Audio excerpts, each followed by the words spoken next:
ఆసియాలోనే అతిపెద్దదైన ఆదివాసీ జనజాతరకు భక్తజనం పోటెత్తుతోంది. కొలిచిన వారికి కొంగు బంగారమే కోరికలు తీర్చే తల్లుల దర్శనానికి మొక్కులు తీర్చుకునేందుకు తండోపతండాలుగా మేడారం కదిలింది.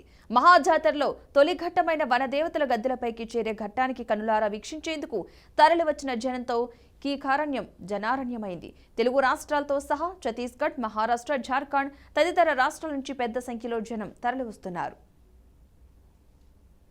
రెండేళ్లకోసారి జరిగే మేడారం జాతర కోలాహలంగా సాగుతోంది. 4 రోజుల పాటు అంగరంగ వైభవంగా సాగనుండగా డప్పు వాయిద్యాలు, సాంప్రదాయ నృత్యాల మధ్య సారలమ్మ, పగడెద్దిరాజు, గోవిందరాజులు గద్దెలపై కొలువు తీరారు. ఇప్పటికే భక్తులు భారీగా గద్దెల వద్దకు చేరుకుని ఇలవేలుపులైన తల్లులకు భక్తులు జంపన్న వాగులో పవిత్ర స్నానమాచరించి నిలువెత్తు బంగారం, పసుపు, కుంకుమ సమర్పిస్తున్నారు. ఇక మేడారం మహాజాతరకు సంబంధించిన అక్కడున్న తాజా సమాచారాన్ని మా ప్రతినిధి భాస్కర్ లైవ్ లో అందిస్తారు. భాస్కర్,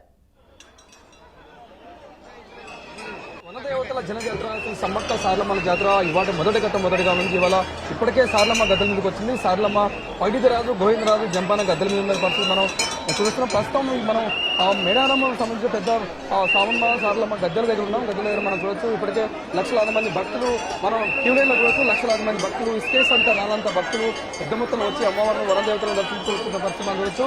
ఈ రోజు ప్రధాన ఘట్టం సామ్మక్క గద్దెల మీదకి వస్తుంది. సాయంత్రం 3:30-4 గంటల ప్రాంతంలో చిలకలగుట్ట నుంచి సమ్మక్కం తీసుకురావడం కోసం ఇప్పటికే ప్రభుత్వం పూర్తి ఏర్పాట్లు చేసిన పరిస్థితుంది. ఇటు కలెక్టర్ సంబంధిత అధికారులు ఇప్పటికే సమ్మక్కం గద్దెలను తీసుకోవడానికి లాంఛనాలతోటి పశువులు తీసుకోవడానికి ఇప్పటికే గిరిజన పూజలు గద్దెలను ఏర్పాటు చేశారు. అమ్మవారికి సాంస్కృతిక సాంప్రదాయాలు గిరిజన గౌలు సాంప్రదాయాలు అమ్మవారిని గద్దెలను తీసుకురావడం కోసం ఏర్పాటు చేసిన పరిస్థితుంది. 4 గంటల ప్రాంతంలో అమ్మవారి గద్దెల మీదకి వస్తుంది. అమ్మవారి గద్దెల నుంచి ప్రతిష్ఠించిన తర్వాత చిలకలగుట్ట నుంచి ప్రభుత్వ లాంఛనాలతోటి అమ్మవారిని గద్దెలు తీసుకొచ్చిన తర్వాత ప్రధాన ఘట్టం మొదలవుతుంది. అయితే అమ్మవారి గద్దెల మీదకి వచ్చిన తర్వాత ప్రధాన ఘట్టం మొదలైన తర్వాత అసలు నిజంగానే సుమారుగా చిలకలగుట్ట పైన 3:30 గంటల పాటు అమ్మవారికి రాష్ట్ర పూజలు చేస్తారు. గిరిజన సాంప్రదాయాల ప్రకారం అమ్మవారికి పూజలు చేసిన తర్వాత ప్రభుత్వ లాంఛనాలతో ఎస్పీ గారు పైకి 3 కాల్పులు కాల్పిన తర్వాత అమ్మవారి చిలకలగుట్ట నుంచి కింది దిగుతుంది. ఆ తర్వాత ఫస్ట్ తంతు మొదలవుతుంది. ఆ తర్వాత అక్కడ నుంచి డప్పులతోటి, డిజిటల్ డాన్సులతోటి, ఆ గిరిజన నృత్యాలతోటి అమ్మవారిని, డప్పులతోటి, డోలు వాయిద్యాలతోటి అమ్మవారిని చిలకలగుట్ట మీదుగా అమ్మవారిని తీసుకొచ్చి సమ్మక్క గద్దె మీద ప్రతిష్ఠ చేస్తారు. ప్రస్తుతం మనం చూస్తున్న విజయోత్సవం అంటే ప్రధాన ఘట్టం ఇవాళ నుంచి మొదలవుతుంది. ఇప్పటి నుంచి మొత్తం 24 గంటల వరకు పూర్తవుతుంది. సమ్మక్క గద్దెల మీదకి వస్తే సమ్మక్క జాతర ముగుస్తుంది. తర్వాత వనప్రవేశం చేస్తారు. మనం చూస్తున్న విజయోత్సవంలో చూడొచ్చు చాలా మంది ఇప్పటికే దర్శించుకున్న లక్షలాది మంది దర్శించుకున్న మరికొంతమంది భక్తులు దర్శించుకున్నట్లయితే భారీ లైన్లో క్యూ లైన్లో భారీ భక్తులు పడుతుంది. కొంతమంది మనతోటి భక్తున్నారు, మాతో మనం ప్రయత్నం చేద్దాం. అమ్మ, ఎక్కడి నుంచి వచ్చారు మీరు?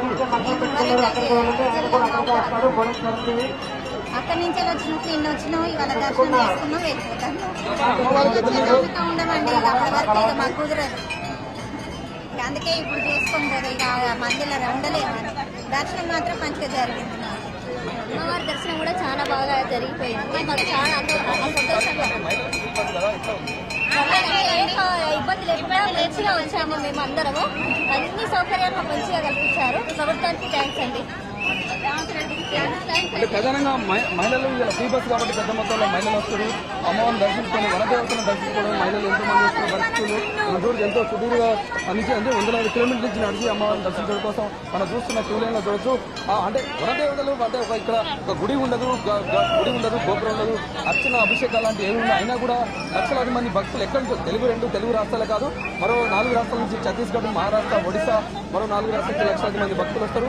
కొంతమంది అంటే చాలా మంది నుంచి భక్తులు అమ్మవారిని దర్శించడం కోసం ఎంతో దూరం చేస్తుంటూ ప్రయాసపడి ఇబ్బంది అయినది కూడా ఎండ కాదు, వాన కాదు, ఆ వర్షాన్ని సైతం లెక్క, ఎండను సైతం లెక్క చేయకుండా, మంచినీళ్ళు లేకుండా, ఎన్ని వసతులు లేకుండా అమ్మవారిని దర్శించుకోవడం భక్తున్నారు. అమ్మ, హైదరాబాద్ నుంచి ప్రతి సంవత్సరం 2 సంవత్సరాలకు ఒకసారి ప్రతి సంవత్సరం మధ్యలో కూడా మాకు మంచిగా అనిపిస్తుంది, ఆనందంగా ఉంటాం. మళ్ళీ మధ్యలో కూడా మా పిల్లలను తీసుకొని 28 సంవత్సరాల నుంచి అమ్మవారు చాలా మేము అనుకున్న కోరికలు తీరుస్తుంది. చాలా సంతోషంగా ఉంది. కష్టమైన